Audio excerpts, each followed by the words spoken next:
Thank you, Mr. Deputy Speaker, sir, for allowing me to participate in the discussion on the budget, which had been presented by the Honourable Leader of the House. As a state, sir, we all know that Meghalaya is pursuing for a $10 billion economy by the year 2028, and to be among the top 10 states in the country in terms of per capita income and achievement of sustainable development goals by the year 2032. And this target is underpinned by 10 key opportunities and 10 core commitments for sustainable citizen-centric growth.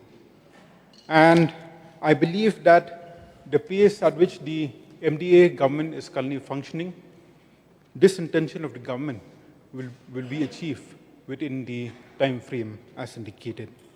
So due to paucity of time, I'll be touching only a few sectors where I have a few requests and suggestions. So coming to the agriculture sector, we could see that the government appreciates the fact that majority of the population directly or indirectly depend upon this particular sector. And we could see that the government has allocated an amount of 664 crores for this particular sector. And we could see that the government has initiated many programs, be it the Focus Plus, CM Assure, and so on and so forth. And we could also see that various missions which have been initiated by this government are progressing very well for the benefit of our farmers. So I just have one suggestion, sir. I would just like to urge the government to kindly select a few more priority sectors which should be possible to be implemented through a mission mode to ensure increased production and productivity. And we are also very proud, sir, of the fact that our local produce, be our pineapples, oranges, Lakadong turmeric, are being exported to premium markets for consumption. So coming to the tourism sector, we are very, very happy to see that the government has really prioritized this sector, knowing the fact that the tourism sector is one of the sectors that can contribute substantially for economic growth of the state. And we could see in the budget speech that the inflow of tourists has increased and has crossed 16 lakhs. And we are very happy that with the increase of tourist inflow, there has also been a rise in the tourism-linked livelihoods from just 50,000 in the year 2022 to 75,000 where we stand today. I'm also thankful to the government for mentioning in the budget speech its plans to further transform our area into global scale destinations.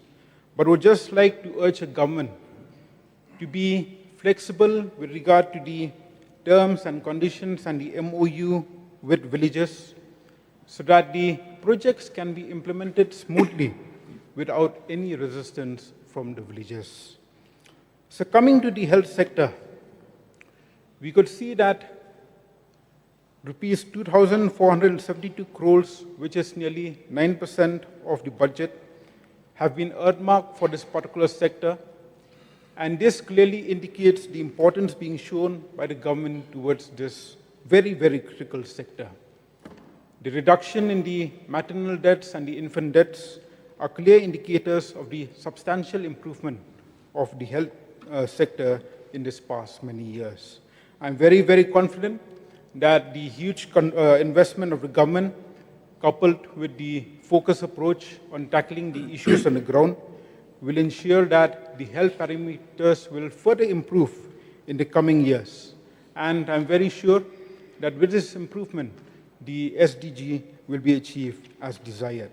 However, sir, I would just like to remind the government, through you, Mr. Deputy Speaker, sir, regarding my proposal for upgradation of one of the PHCs in Kharal Chnong Laikro block to PHC Plus. So I would just like to state that we have a population of around 55,000, and I'm very sure that we will be able to fulfill the criteria as required for upgradation into PHC Plus. So coming to the last part, where I would like to make a special mention here. I'm very happy to see mentioned in the budget speech that the government will be releasing the final tranche of the financial assistance in the next financial year for all MCCL employees. I would once again put on record my sincere thanks to the government for finally taking a decision with regard to the long pending problem faced by our MCCL employees for a long, long time, where a one-time financial package was announced by the government last year to safeguard the interests of the employees. And I'm very, very gratified that all the stakeholders agreed to this decision, and this was due to the extremely pragmatic and practical approach being adopted by the government last year. And one more point, sir, I would just like to state that the employees are very, very happy for the fact that, yes, the government initially committed to make the full payment of the financial assistance within 3 financial years.